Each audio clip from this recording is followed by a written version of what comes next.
தமிழக பட்ஜெட் கூட்டம் தொடங்கறதுக்கு புதிய திட்டங்கள்லாம் அறிவிக்கப்பட இருக்கிறாங்க. எம்எல்ஏக்கள்லாம் இந்த கூட்டத்தில் கலந்துக்கிட்டு விவாதத்தை பங்கிட்டு மக்கள் சில பிரச்சனை சம்பந்தமான விஷயங்கள் கொடுத்து விவாதிக்க இருக்கிறாங்க.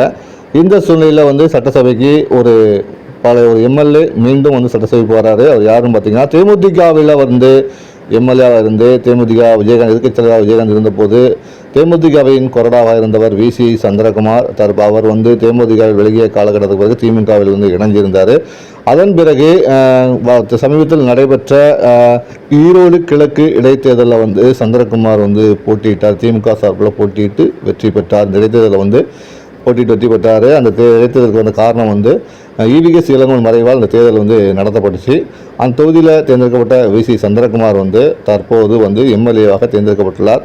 தேமுதிக எம்எல்ஏவாக சட்டசபையில் கால் பதித்த அவர் தற்போது திமுக எம்எல்ஏவாக சட்டசபையில் பால் பதிக்க இருக்கிறார். தேமுதிகவின் குரலாக ஒலித்த வி.சி. சந்திரகுமார் இந்த முறை திமுகவின் குரலாக சட்டசபையில் ஒலிக்க இருக்கிறாரு. இதை பற்றி நீங்கள் இங்கே கமெண்ட் பாக்ஸில் பதிவு பண்ணுங்கள். தொடர்ந்து அரசியல் பேசுவோம். நான் உங்கள் பேனாக்காரன்.